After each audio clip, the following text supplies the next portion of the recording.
Target মানে কি, মানে আপনাদের কি যে এই মানে পিনাকিদার ভাষায় বলি যে এই যে শেখ মুজিবের পরিবারকে জয় বাংলা করে দেওয়ার মানে পরিকল্পনাই ছিল নাকি, পরিকল্পনাটা কি ছিল? টার্গেট বলতে আমি বলি এটা আর্মির ভাষা হইলো আমাদেরকে কোথায় কোথায় কার কি দায়িত্ব সেটাই। কিন্তু আগের দিন বিকেল থেকে এই যে পরের দিন পর্যন্ত আপনারা যে পরিকল্পনা করলেন, এই পরিকল্পনায় সব শেষ তো আপনাদেরকে একটা ব্রিফিং করা হয়েছিল, সেখানে বলা হয়েছিল যে শেখ মুজিবের পরিবারকে যে হত্যা করা হবে এই ধরনের কোনো পরিকল্পনা ছিল কিনা? এরকম কোনো পরিকল্পনা হয় নাই। এক্স্যাক্টলি যে মুজিবকে ওখানে মুজিবের বাসায় মারার কোনো প্ল্যান ছিল না, বা অন্য লোককে মারার কোনো প্ল্যান ছিল না। প্ল্যান ছিল মুজিবকে ওখান থেকে অ্যারেস্ট করে নিয়ে এসে তারপরে সরোয়ার্দী উদ্যানে তখন আমাদের মিলিটারি ক্যাম্প ছিল, ওখানে একটা সামারি কোর্ট মার্শাল করে আলটিমেটলি মুজিবকে যেতে হতো। ওখানে করে তাকে মানে সামারি কোর্ট মার্শাল করে তাকে এক্সিকিউটিং করে, what ever it is, that was the plan, বাসায় নয়। শেখ কামাল, শেখ মুজিবের বড় ছেলে, তখন সে ক্যাপ্টেন কামাল, কিন্তু সে তার স্টেন গান না কেড়ে উপর থেকে গোলা ছুটতে নিচে দোতলা থেকে নিচে আসছে। আর আরো বলা হয়েছে উপরে দোতলা থেকে সুলতানা, শেখ কামালের ওয়াইফ, সেও একটা মানে অটোমেটিক রাইফেল দিয়ে দোতলার থেকে নিচে যে জমাত হয়েছে তারা বুঝতে পারছে তারা কেউ অ্যাটাক করতে আসছে, মানে 32 নম্বরে মুজিবের বাসী, ওখান থেকে গোলাগুলি করছে। এসব গোলাগুলি হওয়াতে একজন সিপাহী মারা গেছে, আরো মনে হয় 2-1টা ওয়ান্ডেড হয়েছে, কারণ তখন অন্ধকার ছিল, অন্ধকারের মধ্যে গোলাগুলিতে পড়ছে, মারা গেছে। এই এখন চোখের সামনে তাদের একজন সিপাহী মারা গেছে, এটা দেখে অন্যান্য সিপাহীরা খেপে গেছে। গুলি আগে স্যার শুরু হলো কাদের পক্ষ থেকে? মানে বজলুল হুদার কথা মতো শেখ কামাল এবং তার ওয়াইফ সুলতানা, এই দুজনের থেকে গোলাগুলি। শেখ কামাল সিঁড়ি বেয়ে নিচে আসতেছিল, গোলাগুলি চিল্লাইতে মিলিটারি পুলিশ, ভাই আমাদের অ্যাটাক হয়েছে, আপনারা আমার সাথে আসেন, সেই গোলাগুলি করতে নিচে নামে আসছে। আর উপরে দোতলা থেকে সুলতানা কামাল ওই নিচে সৈন্যদেরকে গুলি করছে, ওখান থেকে শুরু হয়েছে প্রথম। তারপরে যখন ওই দেখলো যে একটা ছেলে মানে উপরের দোতলার গুলিতে একটা সিপাহী মারা গেছে আর্টিলারির নিচে সামনে, অন্যরা খেপে গেছে। তখন একজন নাকি বলে উঠলো শালার কুর্সি শুদ্ধ সেট করে দেয়। এই কথাটা কিন্তু পরবর্তী পর্যায়ে শেখ মুজিবের বাসার এক চাকর, সে লাফায় যায় পলায় অন্য জায়গাতে আশ্রয় নিচ্ছে, সে ওটা স্বীকার করেছে যে গোলাগুলি শুরু হয়েছে মানে শেখ কামাল এবং সুলতানার তরফ থেকে, উপরের থেকেই, এবং ওই নিচে একজন লোক মারা গেছে, আরো হয়তো 2-1টা ওয়ান্ডেড হয়েছে। এইসব দেখে অন্যান্য সিপাহীরা খেপে গেছে, বলেছে শালার গোষ্ঠী শুদ্ধ শেষ করে দেয়। এবং ওই পর্যায়ে ওই আমাট করলো, করে এসে ঘর মানে গেট ভেঙে ঢুকে গেছে। তো মিনওয়াইল হুদাও আসছে। এটা কিন্তু হুদা তখন অবস্থায় ওখানে ছিল না, তারা বলছে যে ঘরের ভিতরে না যেতে, কিন্তু তার কথা না শুনে সবাই এসব গোলাগুলি দেখে তারাও ভিতরে ঢুকে গেছে। তারপরে এই পর্যায়ে কিন্তু গোলাগুলি একটু বন্ধ হয়েছে। তারপরে হুদা আয়সা তার লোকজন নিয়ে আবার ভিতরে ঢুকলো। By that time I think Sheikh Kamal is dead. Sheikh কামালের সাথে হয়তো ইয়ে ছিল, শেখ নাসেরও ছিল সেদিন বাসায়, আরো কিছু পুলিশ 2-1জন ওখানে হয়তো মারা পড়তে পারে। আর হুদা তার কিছু সৈন্য সামন্ত নিয়ে উপরে গেছে। His duty was according to him to bring Sheikh Mujib down, এবং তার সাথে তার কথা মতো মেজর মহিউদ্দিনও ছিল, তারা উপরে। আর মিনওয়াইল শেখ মুজিবও তার ঘরের থেকে বাইরে আসলে হুদা, মহিউদ্দিন ওরা শেখ মুজিবকে নিচে নামায় আসতেছিলেন, সিঁড়ি বয়ে নিচের দিকে আসতেছিলেন। যে মুহূর্তে তারা সিঁড়ি বয়ে নিচে আসতেছিলেন, অমন সময় উপর থেকে নাকি আবার গুলিগালা শুরু করছে। এই সময় শেখ জামাল, সেও ওই রুমে, শেখ জামাল এবং সুলতানার ও দুজনেই এলো পাতালি গুলিগালা শুরু করছে। এক গুলিতে এই মুজিবের পিছনে ছিল একটা সিপাহী পড়ে গেছে, মানে বন্ডেড।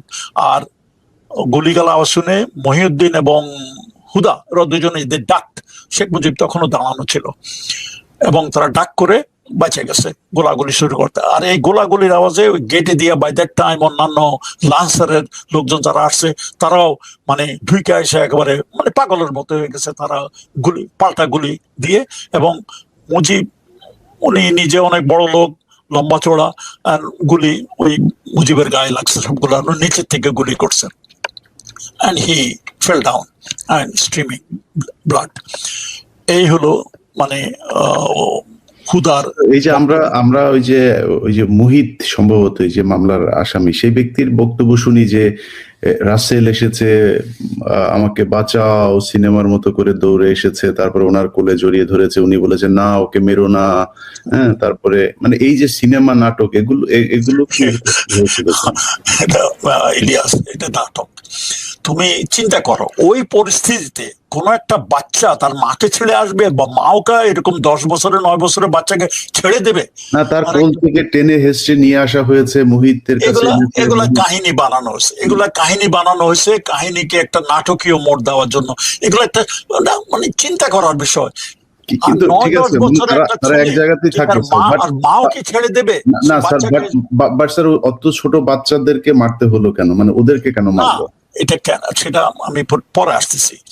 কাহিনীতে বলা হয়েছে তাকে মারছে, ওখান থেকে নিয়ে পয়েন্ট ব্ল্যাঙ্কে নাকি মারা হয়েছে। এগুলা কাহিনী বানানো হয়েছে, অত আমি জানি না, আমি ওখানে ছিলাম না, যাতে আমার মনে হলো যে এগুলো কাহিনী বানানো হয়েছে। তারপরে সবাই কিন্তু ওই একটা দোতলার একটা রুমের মধ্যে বন্ধ ছিল। শেখ মুজিব চলে আসলো, বাকি সবাই তারা অনেক শেখ মুজিবকে মানে যাতে না নিতে পারে চেষ্টা করছিল, কিন্তু পারে নাই। শেখ মুজিব নিজে থেকে আসছে। প্রথম তো সে খালি গায়ে আসছিল, তারপরে মনে হয় হুদা বলছিল যে আপনি জামা পরে আসেন, তারপরে তাকে পাঞ্জাবি দেওয়া হলো, পাঞ্জাবি পরা ছিল, তার তাম্বাকু সব দেওয়া হলো, ওখানে নিয়ে নিলো তাম্বাকু। মনে হয় হুদা মনে নিজেই পাইপ এবং তাম্বাকু নিলেন। নিচে নামার সময় তখন এই গোলাগুলি হয়ে গেল আর কি। কিন্তু ওরা যখন শেখ মুজিব পড়ে গেল তখনই আবার আরেক রাউন্ড গোড়াগড়ি উপরের থেকে শুরু হলো নিচের দিকে, তো জানালা দিয়ে। এই পর্যায়ে কিছু সিপাহী অ্যাকর্ডিং টু বজলুরহুদা যেভাবে গোলাগুলি ছুটতেছে চতুর্দিকে, তারা করলো কি লব করে মানে খুব ক্রল করে ওই রুমের কাছে গিয়ে 2-3টা গ্রেড জানালা দিয়ে ভিতরে ফালাই দিল। ইতিমধ্যে কিন্তু শেখ মুজিবের বাসা সবাই একই রুমে, বাইরে কেউ নাই। বাইরে যারা ছিল ওরা সিপাহী টিপাহী, নিচে পুলিশ টুলি ওরা ছিল, শুধু শেখ নাসের ছিল নিচে, সে নাকি বাথরুমে পরে গুলি খাইছে, বাথরুম মারা গেছে। কিন্তু বাকি সবাই রাসেল মাসেল সবাই মিলে ওই রুমে ছিল। ওই গ্রেনেড অ্যাকর্ডিং টু, আমি জানি না কারণ দিস ইজ স্টেটমেন্ট ফ্রম হুদা, যে গ্রেনেড নিয়ে 2-3টা গ্রেনেড ওই জানালার ভিতর দিয়ে কাছে ক্রল দিয়ে ড্রপ করে তারা সরে পড়ছে। ওই গ্রেনেড ব্লাস্টে সবাই মারা যায়। এই মানে পরিবার সবাই এক জায়গাতে ছিল, ওখানেই ছিল, এবং সবাই এক রুমেই সবাইকে মারা যায়। রাসেল নিচে বসে নাই, অন্য কাউ, শুধু শেখ কামাল নিচে মারা গেছে, বাকি সবাই ওই রুমে ওই গ্রেনেড ব্লাস্টে মারা যায়। পুরো অপারেশনের দায়িত্ব ছিল ফারুক, আর রশিদের দায়িত্ব ছিল পলিটিক্যাল এলিমেন্টদেরকে সঙ্গত করা, নিয়ে আসা। তো ফারুক প্রথম কয়েকটা টার্গেট সিলেক্ট করা হলো, যেমন মুজিবের বাসা, সানিয়াবাতের বাসা, রেডিও স্টেশন, শেখ বনির বাসা, এই কয়টা টার্গেট। কারণ আমাদের যে সীমিত সৈন্য সংখ্যা, এর বেশি আমরা টার্গেট দিতে পারিনি। হয়তো আরো টার্গেট নেওয়া যায়, তো আরো পলিটিক্যাল এলিমেন্টের যাওয়া যেত, কিন্তু এর বেশি আমরা নিতে পারিনি। অতএব টার্গেট কাটছাট করে এই 4টা নেওয়া হলো। তো প্রথম ফারুক মুজিবের বাসার দায়িত্ব দিতে চেয়েছিল অ্যাকচুয়ালি ডালিমকে। তো ডালিম একটু নিজের অপারগতা প্রকাশ করলো যে মুজিবের সাথে তার একটা বিশেষ সম্পর্ক আছে, সে ওখানে যেতে চায় না। তার অন্য কোনো কারণ থাকতে পারে, আমি জানি না, সে একটু অপারগতা দেখা দিল। কিন্তু যেহেতু এটা মেজর টার্গেট, এই জন্যই ফারুক কিন্তু ডালিমকে সেই দায়িত্বটা দিতে চাইছিল। আরেকটা কারণ হলো মুজিবের বাসায় যে গার্ড, মানে প্রত্যেক বড় বড় জায়গাতে গার্ড ছিল, মুজিবের বাসায় যে মানে গার্ড ছিল, সেই গার্ড ছিল ফার্স্ট বেঙ্গল আর্টিলারির, কুমিল্লা থেকে আসছে। সে আর্টিলারির লোকজন যারা ডালিমের ইউনিট, ডালিম সেই ইউনিটের সিও ছিল আগে। অতএব ওরা ডালিমকে চিনে, ডালিম ওদেরকে ইজিলি কনভার্ট করে আমাদের পক্ষে নিতে পারবে। এই জন্যই ডালিমকে মুজিবের বাসায় পাঠাতে চাইছিল। কিন্তু ডালিম অপারগতা বললো যে না, আমার ওখানে একটু অসুবিধা আছে, আমি যেতে পারবো না। আরো অনেক আছে, আমি ওদের ডিটেল যেতে পারি না। তখন নেক্সট পরবর্তী হলো হুদা, মেজর হুদা ছিল। হুদাও ফার্স্ট বেঙ্গল মানে আর্টিলারিতে ছিল, ফার্স্ট আর্টিলারির অ্যাডজুটেন্ট ছিল, সেও খুব পপুলার অফিসার। তখন হুদাকে বললো, হুদা রাজি হলো, ঠিক আছে আমি যাব। কারণ ফার্স্ট আর্টিলারি একজনকে ওখানে দেওয়ার কারণ হলো যে সামনে যে আর্টিলারি লোকজন গার্ডে আছে যাতে তাদেরকে নিজেদের পক্ষে নেওয়া যায়, that was the main interest. তারপর হুদাকে দায়িত্ব দেওয়া হলো, হুদা গেল, হুদার সাথে আরো দু একজন অফিসার ছিল। তখন ডালিমকে দেওয়া হলো অন্য জায়গাতে, সেরনিয়াবাদের বাসার আশেপাশে রেডিও স্টেশন, ওই অঞ্চলে তাদেরকে দায়িত্ব দেওয়া হলো। তো আর আমার দায়িত্ব ছিল রেডিও স্টেশনের জন্য ডালিমের আন্ডারে। ডালিমের আন্ডারে আবার দুইটা গ্রুপ ছিল, একটা ছিল ওই মিন্টু রোড এরিয়াতে, পরবর্তী পর্যায়ে জানতে পারলাম যে ওটা সানিয়াবাতের বাসায়, আর হলো রেডিও স্টেশন এই এরিয়াতে, আর ওভারঅল দায়িত্ব ছিল ডালিম। তো আমাদেরকে ব্রিফ করা হলো, ব্রিফ করা হওয়ার পরে ফারুক একটা ছোট্ট বক্তৃতা দিল। ফারুকও খুব একটা ভালো বাংলা বলতে পারে না, কেউ যতটুকু পারে এটা বক্তৃতা দিয়ে বললো সংক্ষিপ্ত যে এরকম ঘটনা করছে, এটা আমরা সহ্য করতে পারি না, আজকে আমাদের একটা কিছু করতে হবে, এবং সবাই এক অনুরোধে আমরা আছি।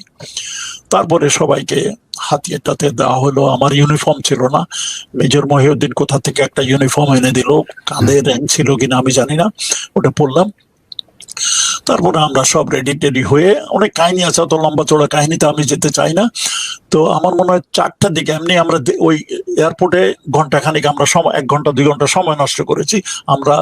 আমাদের মনে হয় মুভের সময় ছিল 3টা বাজে, আমরা অলরেডি ডিলে হয়ে গেছি। আমরা 4টার দিকে রওনা দিছি সবাই সামনের দিকে। আমার মনে হয় ডালিম ছিল সামনে, তারপরে আমরা ট্রাকের মধ্যে, আমার আন্ডারে যে রেডিও স্টেশনে আমার দায়িত্ব হলো, রেডিও স্টেশন 2টা ট্রাক দেওয়া হলো, তার মধ্যে এক একটা ট্রাকের ভিতরে 30-40 জন লোক করে ওরা ঠাসাঠাসি ভাবে ছিল, এবং এই ট্রাকগুলো মোস্টলি 2 ফিল্ডের এবং ফার্স্ট লান্সারদের। তারপরে শাহরিয়ার ছিল আমাদের এই গ্রুপের মধ্যে, মেজর শাহরিয়ার ছিল, শাহরিয়ার আন্ডারও 2-3 ট্রাক ছিল। তো সামনে ছিল ডালিম। আমরা মানে ক্যান্টনমেন্টের ভিতর দিয়েই বেরিয়ে গেলাম, পিছনে পিছনে ট্যাঙ্ক গুলো আসলো একটা একটা করে। অনেক কাহিনী আছে, এটা আমার ডিটেল যেতে চাই না। আবার কোনো বাধা বিপত্তি আমরা পাই নাই। আমরা ভাবছিলাম হয়তো বাধা বিপত্তি আসবে, কিন্তু কিছু হয় নাই, কারণ সবাই একটু আশ্চর্য যে এটা কেন যাচ্ছে, কোথায় যাচ্ছে। আরেকটা জিনিস হলো, সেদিন ইউনিভার্সিটিতে শেখ মুজিবের কি একটা মানে অনুষ্ঠান আছে, ছাত্রলীগের একটা অনুষ্ঠান আছে, সেই অনুষ্ঠানে মানে শেখ মুজিবের কনভোকেশন কিছু যাওয়ার কথা। তো অনেকে মনে করছে ওখানকার ইয়ের জন্য, মানে নিরাপত্তার জন্য এসব লোকজন ট্যাঙ্ক যাচ্ছে। তা আমরাও গেলাম। আমাদের সামনে ছিল ডালিম, ডালিমের পেছনে তারপরে প্রথম ছিল আমার মনে হয় শাহরিয়ারের 2টা ট্রাক লোকজন তার দায়িত্বে, তারপরে 2টা ট্রাকের দায়িত্বে আমি ছিলাম। তো আমার টার্গেট, প্রত্যেকের টার্গেট আলাদা বলা আছে। তারপর বাকিরা ট্যাঙ্ক গুলো তাদের দায়িত্ব দেওয়া হলো, কেউ এয়ারপোর্টে, কেউ মানে সেই ইয়েতে কি জানে বলে মিরপুর রোডের ওদিকে, কেউ বঙ্গভবনের ওদিকে, তারপরে কেউ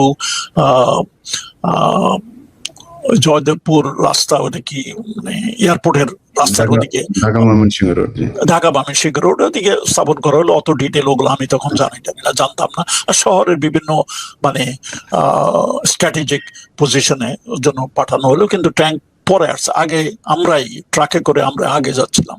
তখন মনে হয় ভোর, তখন তো ঘড়ি আমার হাতে ছিল কিনা জানি না, আমরা তো ঘড়ি ধরে এসব করতে পারতাম না, সময় জ্ঞান খুব একটা ছিল না, তখন অন্ধকার ছিল। অন্ধকারে আমরা আস্তে আস্তে বেরিয়ে এলাম। তারপরে যখন মিন্টু রোডের ওখানে মানে আমাদের প্রথম টার্গেটের কাছে আসার সময়, প্রথম মনে একটা গাড়ি একটু খারাপ হয়ে গেল, যে শাহরিয়ারের আন্ডারে যে ট্রাক ছিল একটু খারাপ হয়ে গেল, কারণ লোকজন ওটাকে ধাক্কা দিয়েছে। ওটা কাছে, টার্গেটের কাছে চেষ্টা করা হলো। আমার ট্রাক যখন আসলো, আমি আমার লোকদেরকেও বললাম যে যাই ওদেরকে হেল্প করো। কিছুক্ষণ পরে হেল্প করে 5-10 মিনিট সময় নষ্ট করে দেখলাম যে কিছু হচ্ছে না। আমি আবার এদিকে আস্তে আস্তে ভোর হয়ে যাচ্ছে। অতএব আমি ডালিমকে বললাম আমি আমার টার্গেটে চলে যাই, কারণ আমার দেরি হয়ে যাচ্ছে। ডালিম বলেছে যা তুমি চলে যাও। তো ওই 7-এর মধ্যে 2 ট্রাকে যা পাইছি, 2 ট্রাকের মধ্যে ভরায় আমি আবার ডান দিকে টার্ন করে রেডিও স্টেশন দিকে চলে গেছি। এর মধ্যে শাহরিয়ারের লোকজন এবং আমার লোকজনের মধ্যে কিছু একটা মিক্স হয়ে যেতে পারে, এরা সবাই কিন্তু আর্টিলারি লোকজন। তারপর ওদেরকে নিয়ে আমি রেডিও স্টেশন গেলাম 2টা ট্রাকে। আমার আগে ইনস্ট্রাকশন ছিল প্রথম ট্রাক লোকজন মানে 20-30 জন লোকজন যারা আছে, প্রথমে তারা পুরা রেডিও স্টেশনে ঘেরাও করে নেবে, দ্বিতীয় ট্রাকে তারা আমার সাথে থাকবে, আমরা ভিতরে যাব। তো আমি যা করেছি সেটা হিসাবে খুব এভরিথিং ওয়াজ ভেরি স্পিডি, মানে সময় নষ্ট করে না। অলরেডি আমরা সময় নষ্ট করছি এয়ারপোর্টে, এখন আমাদের সময় নষ্ট করার সময় নাই। তারপরে অলরেডি আলো এসে যেতেছে। আমরা যখন রেডিও স্টেশনে যাই, আমার মনে আছে অলরেডি আলো দেখা যাইতেছে লোকজন। আমি যখন আমার লোকজনকে নিয়ে রেডিও স্টেশনের সামনে গেলাম, তখন ওখানে এমওডিসির বা পুলিশের কিছু গার্ড ছিল 7-8 জন। ওরা তো অ্যাকচুয়ালি মিলিটারি দেখে ভয়ে কেঁপে গেছে। আমি ওদেরকে যাবো, তোমাদের কোনো ভয়ের কারণ নাই, মিলিটারি হ্যাজ টেকেন ওভার। ওদের থেকে হাতিয়ারগুলো, আমার একজনকে বললাম হাতিয়ারগুলো নিয়ে নাম, ওদেরকে একটা রুমের মধ্যে নিয়ে বসে রাখলাম। ওরা তো একবারে অ্যাকচুয়ালি খুব ভয় কাঁপতেছিলাম, যে তোমাদের কোনো চিন্তার কারণ নাই, তোমরা আরামে বসে থাকো। সামনে একজন গার্ড রাখে দিলাম। তো আমার লোকজন দিয়ে আমি ভিতরে গেলাম। ভিতরে যায় ওই তখন ভোরবেলা, তো রেডিও স্টেশন তখন মানে 6:30টার দিকে খোলে, এর আগে কিন্তু খোলে না। কিন্তু স্কেলেটন কিছু লোকজন ছিল, 2-4 জন টেকনিশিয়ান, বেশি লোকজনও ছিল না। তো ওরাও প্রথম একটু ঘাবড়ে গেল। তো ওদেরকে আমি এক্সপ্লেন করলাম যে military has taken over, army has taken over, আপনাদের কোনো চিন্তা নাই, আমরা রেডিও স্টেশনে একটু সব দেখতে করতেছি।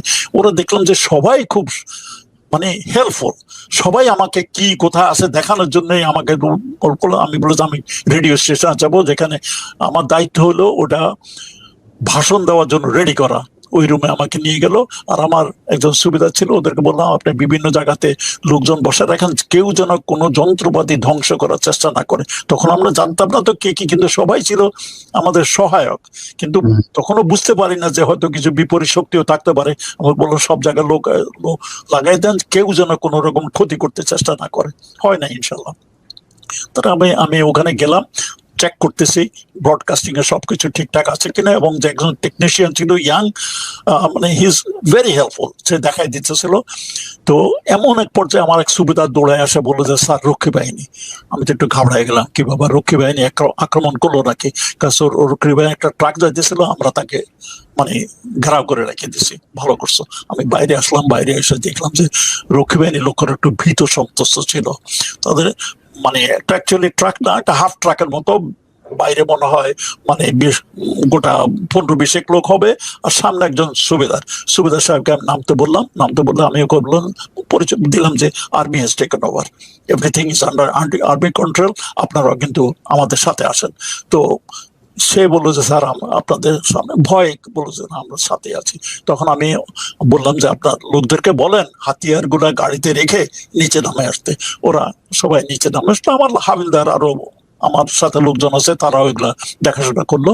তারা এসব লোকজন চতুর্দিকে, স্যার রক্ষী বাহিনীর লোকজন তো মানে শেখ মুজিবের মানে ইয়ে ছিল, তারা যখন শুনলো যে আপনারা করেছেন, মানে তাদের প্রতিক্রিয়া কি ছিল? তারা কি কোনো উত্তেজিত হয় নাই? বা সেটা আমি একটু পরে আসতেছি ওদের প্রতিক্রিয়াটা। কিন্তু প্রথম চতুর্দিকে মিলিটারি দেখে ওই একটা ট্রাকের, হাফ ট্রাকের লোকজন তারা কোনো কিছু করে, বরং আমি তো বললাম যে ওই সুবেদার, দেখলাম যে আমার কথা মতো মানে ওদেরকে লোকজনকে নামায়, আর আমাদের একজন হাবলদারকে দিয়ে বললাম যে যেই রুমে ওই পুলিশের লোকজন ছিল ওদের ওই রুমেই রাখা হলো, একটু গার্ড বাড়ায় দিলাম। আর ওদের যে হাতিয়ার আছে, হাতিয়ার গুলা ওরা নিয়ে নিলাম। তখন ওই সুবিধাকে আমি বললাম যে আপনাদের কোনো অসুবিধা নাই, লোকজনকে বললাম কোনো অসুবিধা নাই, আপনার আরাম থাকেন। কারণ রক্ষী বাহিনী সম্বন্ধে আমাদের একটু সংশয় ছিল, এই জন্য আমি সুবেদার সাহেবকে বললাম কোন রকমের গন্ডগোল চেষ্টা করবেন না, চতুর্দিকে কিন্তু আর্মি আছে। বাই দ্যাট টাইম ট্যাঙ্কও 2-1টা আমাদের চারিদিকে আসে গেছে। অতএব তারা সে বুঝতে পারছে পরিস্থিতি তাদের পক্ষে নাই। তার দুপুরবেলা যখন কারফিউ উঠানো হয়, তখন এদেরকে আমি ছেড়ে দিছি, রক্ষী বাহিনী এদেরকে ছেড়ে দিচ্ছে। যাওয়ার আগে সে রক্ষী বাহিনীর সুবেদার আমাকে এসে একটা সেলিউট করে জড়ায় ধরছে, স্যার আপনারা আমাদেরকে বাঁচাইছেন, কারণ আপনারা যদি এটা না করতেন কদিন পরে লোকরাই আমাদেরকে বাইরে ফেলতো, ধরে আমাদেরকে ফেলতো। এখানে একটা ছোট্ট একটা কাহিনী বলি। আমি চিটাগংয়ে ছিলাম 73-74-এ। তখন একদিন আমি বাইজিদ বোস্তামি ক্যান্টনমেন্টে বাইজিদ বোস্তামি রোড দিয়ে শহরের দিকে যাচ্ছি, দেখি যে অনেক বিরাট প্রসেশন, কয়েকটা ট্রাকের মধ্যেও মানে পরে জানলাম যে এরা জাসদের লোকজন, স্লোগান দিয়া যাইতেছে, পথে দিয়ে একটা দুইটা রক্ষী ধরো, সকাল বিকাল নাস্তা করো, মানে স্লোগান দিয়ে যাইতেছে। অর্থাৎ রক্ষীদের উপরে মানুষ এমন বিতৃষ্ণা, তারা সেসব আকাম কুকাম করতেছে, খুন খারাপি করছে, এগুলা অজানা নয়, সবাই জানে তারা কি করতেছে। এবং রক্ষী বাহিনীটা ছিল একটা political force under Sheikh Mujib, ওর পার্সোনাল কমান্ডে নাকি এগুলো তার কার্যক্রম পরিচালনা করা হইতো। এবং শোনা যায়, আমি ডাইরেক্টলি জানি না, তোফায়েল নাকি এগুলো সব মানে করতো আর কি। অতএব এই রক্ষী বাহিনী এসব মানে পলিটিক্যাল, আওয়ামী লীগের পক্ষে পলিটিক্যাল কাজকর্ম করত। তো আমি যখন ওদেরকে রিলিজ করলাম, ওই সুবেদার আমাকে জড়ায় ধরে সেলিউট দিয়ে বলে, স্যার আপনারা আমাদেরকে বাঁচাইছেন, কদিন পরে কিন্তু লোকেই আমাদেরকে মারা ফেলতো, না হইলে এরকম অবস্থা আপনারা যেভাবে করেছেন। যাই হোক, সে কাহিনী এখনো বলতেছেন। তারপরে আমি গেলাম, আমার ওই রেডিও চেক করতেছি সবকিছু ঠিক আছে কিনা। এমন সময় মনে হয় তখন 4:30, আমি টেস্ট করার জন্য ঠিক আছে কিনা আমি নিজে একটা অ্যানাউন্সমেন্ট দিলাম আর কি, আমার নিজের নামে। আমি যে মেজর রাশেদ বলছি, দেশ সামরিক বাহিনী কন্ট্রোলে আছে এবং দেশে কারফিউ আছে, এসব কিছু একটা বললাম আর কি, লোকজনকে বললাম আপনারা আমাদেরকে মানে আমাদের সহযোগিতা করবেন আশা করি। এমন সময় আমার পিছনে ছিল ক্যাপ্টেন মোস্তফা, সেও একটু কিছু বলার জন্য খুব লাফালাফি করছে, স্যার আমি একটু বলবো। ঠিক আছে, ওকে আমি মাইক্রোফোন দিলাম, বলবো। সেও একবার হাত পা ছড়ায় একেবারে খুব মানে এক্সাইটেড হইয়া সবার ঈদ মোবারক স্যার, একবারে একবারে মানে শেখ মুজিবরে গালি গালাজ দিয়া একবারে হাত পা ছড়ায় খুব চিল্লাচিল্লি করে মানে গালি গালাজ দিয়া বলতেছিল। এমন সময় পিছনে থেকে একজন টেকনিশিয়ান আসে বললো যে, স্যার আপনারা যে এই যে এখন যে ব্রডকাস্ট করতেছেন, এটা কিন্তু বেশি দূরে যাচ্ছে না, এটা ওই মানে রেডিও স্টেশনের আশেপাশে 2-4 মাইলের বাইরে যাচ্ছে না, কারণ আমাদের যে মেইন ট্রান্সমিটার মহাকালীতে, ওটা কিন্তু এখনো বন্ধ, ওটা না ওপেন না করলে এটা সারা বাংলাদেশে যাবে না। তখন আমি বললাম যে তাড়াতাড়ি ওদেরকে বলেন ওটা খুলে দিতে। সে আবার পরক্ষণে এসে বলেছে, স্যার ওটা অলরেডি খোলা হয়ে গেছে, কারণ গোলাগুলির আওয়াজ শুনে তারা অলরেডি নিজের থেকেই মানে ওটা খুলে দিচ্ছে, বুঝছে যে এখন একটা ব্রডকাস্ট আসবে, অতএব ওটা অলরেডি খোলা আছে। অতএব আমি এবং ক্যাপ্টেন মোস্তফা অরিজিনালি যা বলেছি যে মানে দেশে একটা সামরিক অভ্যুত্থান হয়েছে, আর্মি হ্যাজ টেকেন ওভার, এটা ওই রেডিও স্টেশন আশেপাশে ধানমন্ডি এই অঞ্চলে কিছু অঞ্চলের বাইরে যায় নাই। পরবর্তী শুনে গেছে, পরবর্তী পর্যায়ে শুনেছি যে কেউ কেউ শুনেছে, অনেকে শুনে নাই। তারপরে 15-20 মিনিট পরে 6:30টার দিকে মনে হয় তখন ডালিম আসলো। ডালিম হন্তদন্ত ঘামাইতে ঘামাইতে আসে একেবারে জিপের থেকে লাফ দিয়ে নেমে রাশেদ কোথায় আমাকে খুঁজতে খুঁজতে আমার কাছে আসলো। একেবারে সে তো খুশি ঘামাইতেছে, কারণ তখন অগাস্ট মাস তো, হাত আঙুল দিয়ে উঠায় বললো যে উই হ্যাভ ডান ইট। এবার আমাকে জড়ায় ধরে বললো যে we have done it, we have done it. তো আমি বুঝলাম যে মিশন সাকসেসফুল। অর্থাৎ ডালিম এখানে আসার আগে সে খোঁজ খবর নিয়ে আসছে, হয়তো মুজিবের বাসায় গেছিল, যা জানছে যে that target has been neutralized. তারপর অন্যান্য যেসব টার্গেট ছিল সেই অঞ্চলে এমনিও radio station, Mintu road area, সানিয়াবাদের বাসা, এসব পুরো এরিয়ার দায়িত্ব, ওভারঅল দায়িত্ব তার ছিল। আচ্ছা, টার্গেট মানে কি? মানে আপনাদের কি এই মানে পিনাকিদার ভাষায় বলি যে এই যে শেখ মুজিবের পরিবারকে জয় বাংলা করে দেওয়ার মানে পরিকল্পনাই ছিল নাকি? পরিকল্পনাটা কি ছিল? টার্গেট বলতে আমি বলি, এটা আর্মির ভাষা হইলো আমাদেরকে কোথায় কোথায় কার কি দায়িত্ব সেটাই। যেমন মুজিবের বাসা একটা, সানিয়াবাতের বাসা একটা, শেখ মুনির বাসা একটা, রেডিও স্টেশন একটা। না, কিন্তু আগের দিন বিকেল থেকে এই যে পরের দিন পর্যন্ত আপনারা যে পরিকল্পনা করলেন, এই পরিকল্পনায় সব শেষ তো আপনাদেরকে একটা ব্রিফিং করা হয়েছিল, সেখানে বলা হয়েছিল যে শেখ মুজিবের পরিবারকে যে হত্যা করা হবে, এই ধরনের কোনো পরিকল্পনা ছিল না, এরকম কোনো পরিকল্পনা হয় নাই। এক্স্যাক্টলি ফ্র্যাঙ্কলি স্পিকিং কোনো ওরকম ধরনের ব্রিফিংও করা হয়নি। সময় আমাদের কাছে ছিল না, we ran out of time. কারণ 1 ঘন্টা 2 ঘন্টা আমরা অলরেডি নষ্ট করেছি 16 বেঙ্গলের অপেক্ষায়, 16 বেঙ্গল আসে নাই। অতএব আমাদের কাছে সময় ছিল না। ছোট্ট একটা বক্তৃতা ফারুক দিয়েছে তার লান্সারের ওখানে, অতটুকু, অত ডিটেল বলে নাই। সে বলছে তোমাদের কমান্ডাররা তোমাদেরকে ডিটেল বলবে, আমি অত ডিটেলে যেতে চাই না। মুজিবের ভাগ্য কি হবে এই নিয়েও একটু কিছু হয়তো আলাপ আলোচনা হয়েছে। আরেকটা জিনিস হলো কি, আমি পূর্ব আলোচনায় আমি ছিলাম না, অথবা আমি ডিটেল জানি না মুজিবের ভাগ্য নিয়ে কি হবে, আমি অত জানি না। তো রশিদ কিছুদিন আগে জিল্লুর রহমানের কাছে তার একটা ইন্টারভিউ দিছে। এই ইন্টারভিউটা কিন্তু 15-20 বছর আগে রেকর্ড করা। এটা রিসেন্টলি রিলিজ হয়েছে, রশিদের কথা মতে যে মুজিবকে ওখানে মুজিবের বাসায় মারার কোনো প্ল্যান ছিল না, বা অন্য লোককে মারার কোনো প্ল্যান ছিল না।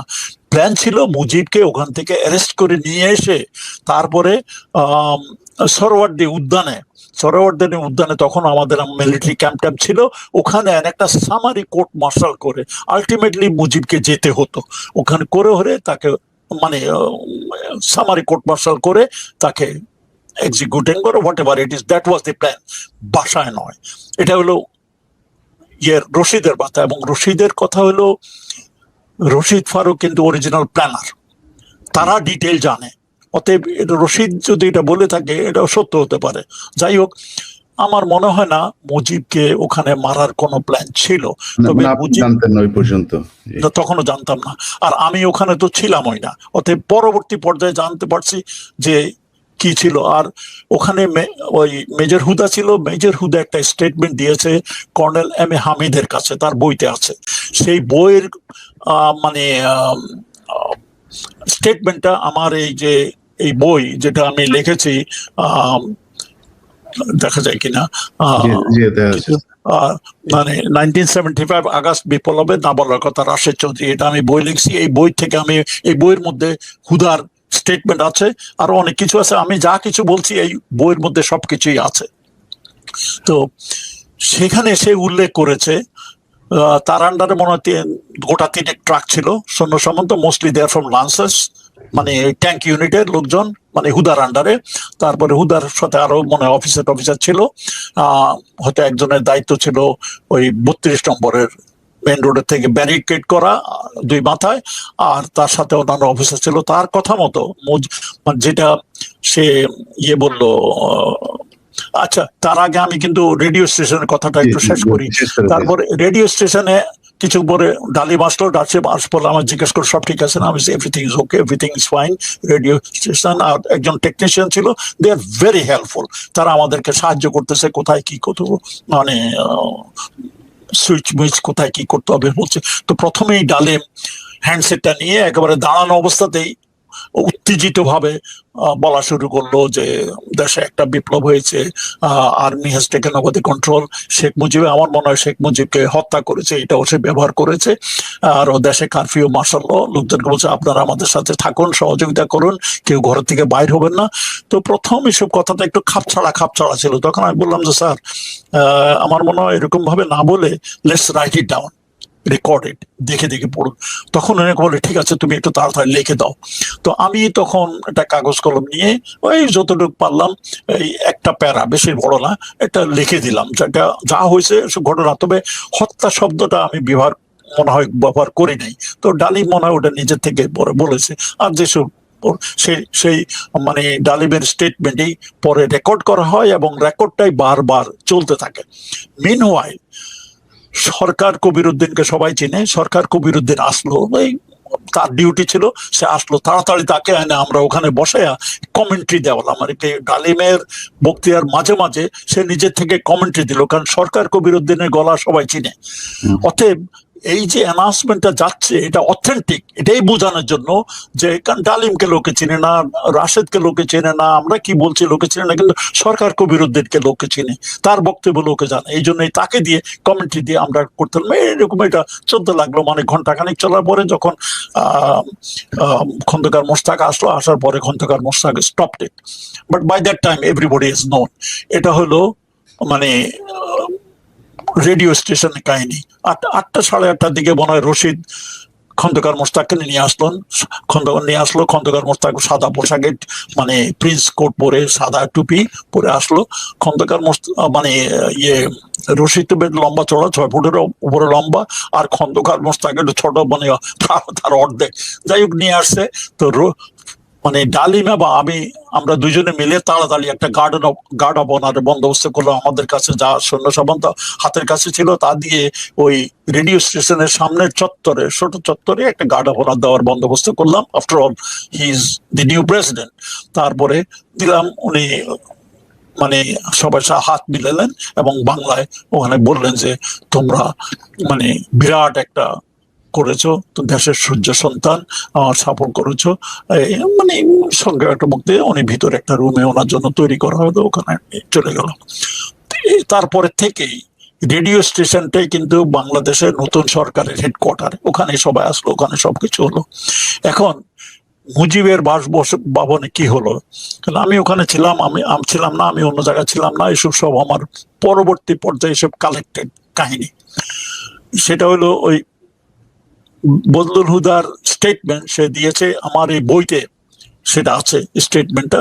সেই স্টেটমেন্ট মধ্যে সে বলেছে যে সে সৈন্য সামন্ত নিয়ে তখনও ভোর হবে হবে সে প্রথমে বাড়ির কাছে আসে নাই, দূরে রেখে সে ওদেরকে থাকতে বললে, বিকজ হিজ ফার্স্ট ডিউটি ওয়াজ সামনে যে গার্ড রেজিমেন্ট আছে মুজিবের, সেই গার্ড রেজিমেন্ট লোকজন কিন্তু তারই প্রাক্তন ইউনিটের, ফার্স্ট বেঙ্গল আর্টিলারি থেকে আসছে, কুমিল্লার থেকে। তখনকার দিনে নিয়ম ছিল মিলিটারির এক এক ইউনিট এক এক মাসে এই গার্ড ডিউটি করবে। সেটা মুজিবের বাসা, বঙ্গভবন আর বিভিন্ন বিভিন্ন ইম্পর্টেন্ট জায়গাগুলোতে দেখো। তখন ওই মুজিবের বাসার দায়িত্ব ছিল ফার্স্ট ফিল্ড আর্টিলারির রেসপন্সিবিলিটি। এই আর্টিলারির কমান্ডার ডালিম ছিল এককালে, আগে পাশা ছিল, তারপর ডালিম। আর ওই ইউনিটের অ্যাডজুটেন্ট ছিল বদলুল হুদা। এরা সবাই কিন্তু খুব পপুলার অফিসার, সবাই তাদের মানে ইউনিটের সবাই তাদেরকে চেনে। তো ওদেরকে দূরে থামাইয়া তখন হুদা ওই গার্ড রেজিমেন্টের কাছে ওখানে গেল। তখন তারা রেডি হচ্ছিল রেভেলি করতে। রেভেলি মানে সকালে ফ্ল্যাগ হোয়েস্টিং অনুষ্ঠান হয়, ওতে বিগল বাজায় ওটা কয় ফ্ল্যাগ, ওই রেডি হইতেছিল প্লাটুন খানেক লোকজন। তো হুদা আস্তে আস্তে ওখানে গিয়ে ওদেরকে, এগুলো আমি সব বলতেছি হুদার কাহিনীর থেকে, যে স্টেটমেন্ট সে দিয়েছে আমার বইতে আছে। সে বলেছে সে ওখানে যায়, ও হুদা সুবেদারের সাথে কথা বললো, ওরা সবাই হুদাকে চিনেই তাকে বললো। তখন হুদা বললো যে আর্মি হ্যাজ টেকেন ওভার, এখন আমরা এখানে আসছি, Mujib is no more in power, মুজিবকে অ্যারেস্ট করতে আসছি, এবং আপনারা আমাদের সাথে আছেন কিনা। এক বাক্যে সবাই বললো স্যার আমরা আছি আপনাদের সাথে। তো হুদাকে বললো যে ঠিক আছে আপনারা রেডি থাকুন, কিন্তু কেউ যেন মানে এখনো 32 নম্বর ঘরের ভিতরে কেউ যেন না ঢুকতে পারে, এটা আমরা দেখে লাগবে। কিন্তু এই হুদা বলছে আমি একটু আমার সৈন্য সামন্ত নিয়ে আসি এবং এলএমজি বিভিন্ন জায়গাতে আমি বসাবো, সেগুলো ঠিক করে আসি। মিনওয়াইল ওই লান্সারের লোকজন আয়সা তারা ভিতরে ঘরের ভিতরে ঢোকার জন্য মানে ইয়ে করতেছে। আর একটু বছরে দোতলা থেকে নিচে এসে কমর্শন শুনে উপরের থেকে শেখ কামাল, শেখ মুজিবের বড় ছেলে, তখন সে ক্যাপ্টেন কামাল, কিন্তু সে তার স্টেন গান না কিনে উপর থেকে গোলা ছুটতে ছুটতে নিচে দোতলা থেকে নিচে আসছে। আর আরো বলা হয়েছে উপরে দোতলা থেকে সুলতানা শেখ কামালের ওয়াইফ, সেও একটা মানে অটোমেটিক রাইফেল দিয়ে দোতলার থেকে নিচে যে জমাত হয়েছে, তারা বুঝতে পারছে তারা কেউ অ্যাটাক করতে আসছে, মানে 32 নম্বরে মুজিবের বাসী, ওখান থেকে গোলাগুলি করছে। এসব গোলাগুলি হওয়াতে একজন সিপাহী মারা গেছে, আরো মনে হয় 2-1টা ওয়ান্ডেড হয়েছে, কারণ তখন অন্ধকার ছিল, অন্ধকারের মধ্যে গোলাগুলিতে পড়ছে, মারা গেছে। এই এখন চোখের সামনে তাদের একজন সিপাহী মারা গেছে, এটা দেখে অন্যান্য সিপাহীরা খেপে গেছে। গুলি আগে স্যার শুরু হলো কাদের পক্ষ থেকে? মানে বদলুল হুদার কথা মতো শেখ কামাল এবং তার ওয়াইফ সুলতানা, এই দুজনের থেকে গোলাগুলি। শেখ কামাল সিঁড়ি বেয়ে নিচে আসতেছিল, গোলাগুলি চিল্লাইতে চিল্লাইতে, মিলিটারি পুলিশ ভাই ভাই আমাদের অ্যাটাক হয়েছে, আপনারা আমার সাথে আসেন, সেই গোলাগুলি করতে করতে নিচে নামে আসছে। আর উপরে দোতলা থেকে সুলতানা কামাল ওই নিচে সৈন্যদেরকে গুলি করছে, ওখান থেকে শুরু হয়েছে প্রথম। তারপরে যখন ওই দেখলো যে একটা ছেলে মানে উপরের দোতলার গুলিতে একটা সিপাহী মারা গেছে আর্টিলারির নিচে সামনে, অন্যরা খেপে গেছে। তখন একজন নাকি বলে উঠলো শালার কুর্সি শুদ্ধ সেট করে দেয়। এই কথাটা কিন্তু পরবর্তী পর্যায়ে শেখ মুজিবের বাসার এক চাকর, সে লাফায় যায় পলায় অন্য জায়গাতে আশ্রয় নিচ্ছে, সে ওটা স্বীকার করেছে যে গোলাগুলি শুরু হয়েছে মানে শেখ কামাল এবং সুলতানার তরফ থেকে, উপরের থেকে, এবং ওই নিচে একজন লোক মারা গেছে, আরো হয়তো 2-1টা ওয়ান্ডেড হয়েছে। এইসব দেখে অন্যান্য সিপাহীরা খেপে গেছে, বলেছে শালার গোষ্ঠী শুদ্ধ শেষ করে দেয়। এবং ওই পর্যায়ে ওই আর্মার্ড করলো, করে ঘরের মানে গেট ভেঙে ঢুকে গেছে। তো মিনওয়াইল হুদাও আসছে। এটা কিন্তু হুদা তখন অবস্থায় ওখানে ছিল না। তার বলছে যে ঘরের ভিতরে না যেতে, কিন্তু তার কথা না শুনে সবাই এসব গোলাগুলি দেখে তারাও ভিতরে ঢুকে গেছে। তারপরে এই পর্যায়ে কিন্তু গোলাগুলি একটু বন্ধ হয়েছে। তারপরে হুদা আয়সা তার লোকজন নিয়ে আবার ভিতরে ঢুকলো। By that time I think Sheikh Kamal is dead. Sheikh কামালের সাথে হয়তো ইয়ে ছিল, শেখ নাসিরও ছিল সেদিন বাসায়, আরো কিছু পুলিশ দিয়ে একজন ওখানে হয়তো মারা পড়তে পারে। আর হুদা তার কিছু সৈন্য সামন্ত নিয়ে উপরে গেছে। His duty was according to him to bring Sheikh Mujib down, এবং তার সাথে তার কথা মতো মেজর মহিউদ্দিনও ছিল। তারা উপরে, আর মিনওয়াইল শেখ মুজিবও তার ঘরের থেকে বাইরে আসলে হুদা, মহিউদ্দিন ওরা শেখ মুজিবকে নিচে নামায় আসতেছিলেন, সিঁড়ি বয়ে নিচের দিকে আসতেছিলেন। যে মুহূর্তে তারা সিঁড়ি বয়ে নিচে আসতেছিলেন, অমন সময় উপরে থেকে নাকি আবার গুলি গালা শুরু করছে। এই সময় শেখ জামাল, সে ওই রুমে, শেখ জামাল এবং সুলতানার ও দুজনেই এলোপাতাড়ি গুলি গালা শুরু করছে। এক গুলিতে এই মুজিবের পিছনে ছিল একটা সিপাই পড়ে গেছে, মানে বন্ডেড। আর গুলিগালা আওয়াজ শুনে মহিউদ্দিন এবং হুদা ওরা দুজনেই ডাক, শেখ মুজিব তখনও দাঁড়ানো ছিল, এবং তারা ডাক করে বেঁচে গেছে গোলাগুলি শুরু করতে। আর এই গোলাগুলির আওয়াজে ওই গেটে দিয়ে বাই দ্যাট টাইম অন্যান্য লান্সারের লোকজন যারা আসছে তারাও মানে ঢুকে এসে একেবারে মানে পাগলের মতো হয়ে গেছে। তারা পাল্টা গুলি দিয়ে, এবং মুজিব উনি নিজে অনেক বড় লোক, লম্বা চড়া, আর গুলি ওই মুজিবের গায়ে লাগছে সবগুলো, নিচের থেকে গুলি করছে, and he fell down.